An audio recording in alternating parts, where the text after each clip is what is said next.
au bout de 11 mois pile poil, j'ai fini par trouver un poste en alternance. Je suis Olivia et j'ai 27 ans. Je suis étudiante en alternance en finance d'entreprise. Donc j'ai un poste de comptable fournisseur au sein d'un établissement public qui se charge du foncier en Île-de-France.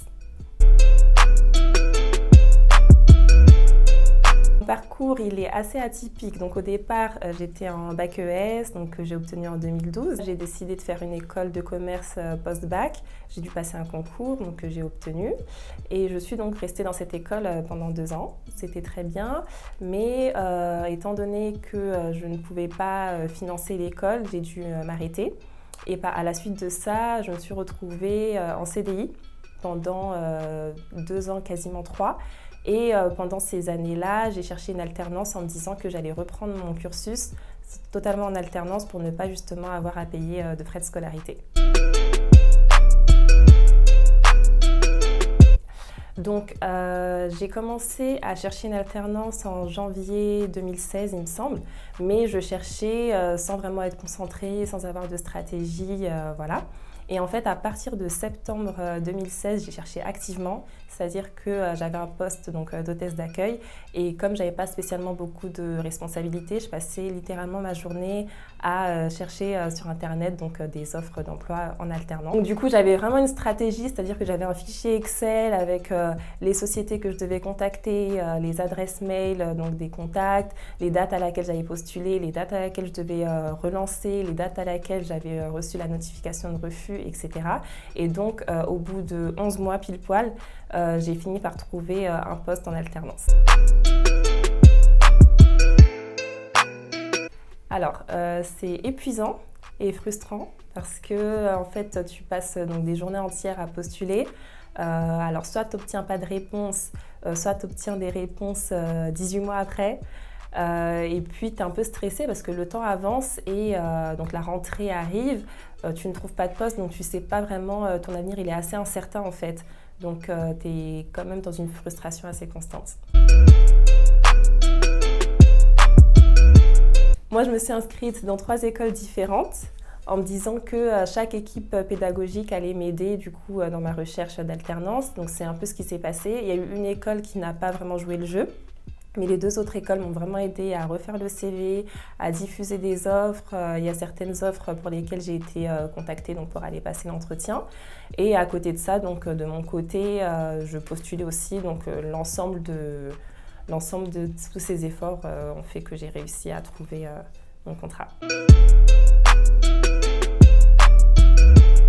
Les points positifs, c'est qu'on est vraiment dans le concret, c'est-à-dire qu'on évolue dans un environnement de travail. On apprend les us, les coutumes, les comportements adoptés en société. On applique ce qu'on voit à l'école, donc ça nous paraît vraiment beaucoup plus concret. Moi, c'était vraiment ce que je voulais dans mon parcours. Je voulais vraiment des stages, de l'alternance, plutôt que de rester assise sur les bancs de l'école. C'était vraiment ce que je recherchais.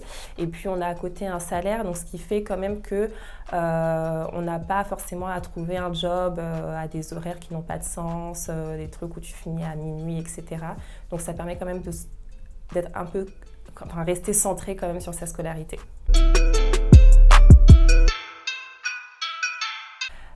Pour moi, les points négatifs, c'est qu'au niveau de l'école, ils ne se rendent pas vraiment compte de la charge de travail qu'ils nous donnent. Et c'est vrai que c'est assez difficile parfois de jauger entre ce qu'on a à faire au travail et ce qu'on a à faire à l'école. Et parfois, on se retrouve dans des journées à rallonge parce qu'après une journée de travail, on passe encore 3-4 heures à préparer un DST, un devoir, etc. Et moi, j'ai trouvé quand même que c'était beaucoup plus intense que quand j'étais en cycle initial. Donc, il faut vraiment un planning, c'est-à-dire un planning écrit et il faut se tenir à le respecter. C'est-à-dire que quand tu as un prof qui te dit que tu as un devoir à rendre à telle date, tu ne peux pas te dire que tu vas le faire à la dernière minute. Tu dois vraiment savoir que les jours où tu peux te concentrer pleinement sur les devoirs à rendre, donc tu le fais. Moi, je sais par exemple que le lundi et mardi, c'est les jours où je peux me donner à fond sur tout ce qui est devoirs et autres, donc je le fais. Et les jours où je ne peux pas, donc je sais que c'est mercredi, jeudi et vendredi, là c'est des jours qui sont consacrés uniquement au travail. Et après, c'est jauger aussi, se donner un jour dans le week-end où tu peux passer du temps sur l'école. Et puis voilà. Moi, je trouve que ça a été très intense. J'ai quand même réussi à avoir une vie sociale, oui, mais c'est vrai que j'étais globalement fatiguée. Toute l'année, tu es fatiguée parce que tu es constamment en train de travailler en fait. Et puis le fait d'être en alternance, c'est que tu n'as que 5 semaines de vacances. Donc tu te reposes pas forcément, as toujours quelque chose en tête, tu as toujours une deadline à respecter, un devoir sur lequel tu sais que tu dois le rendre sous 2 semaines, sous 3 jours. Donc tu as quand même un stress constant et une fatigue qui l'accompagne. Non, alors ce que j'essaye de faire en général, c'est de partir 3 bonnes semaines en août ou septembre pour faire un grand voyage en Afrique ou autre.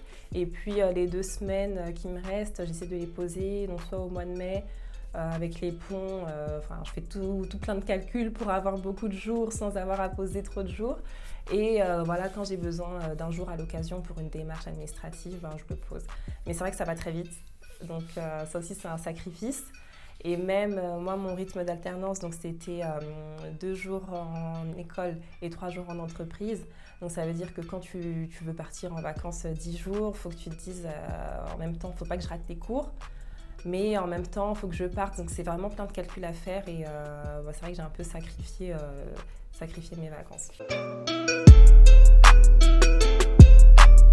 Alors il faut vraiment faire une stratégie, c'est-à-dire qu'à partir du moment où tu sais que tu veux vraiment faire ton parcours en alternance, il faut que tu postules de manière constante, que tu aies vraiment des stratégies, c'est pas tu postules lundi 24 mai et puis le 30 juillet. Il faut vraiment que tu suives les candidatures que tu as envoyées, que tu postules souvent.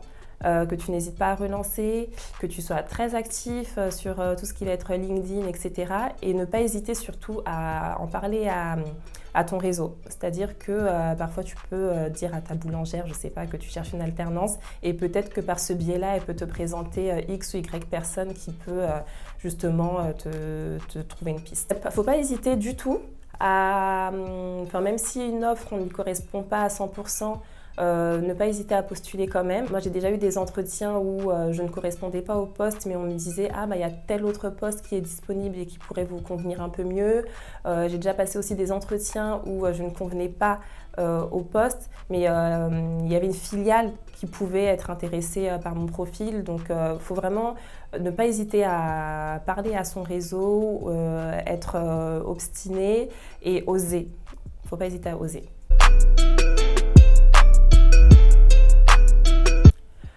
Moi, ça a été par le biais des associations. Il y a plein d'associations qui existent pour X et Y raisons. Il y a tout un tas d'associations et des événements auxquels vous pouvez participer qui justement stimulent le networking. Et LinkedIn aussi, ça ne peut qu'être votre meilleur ami.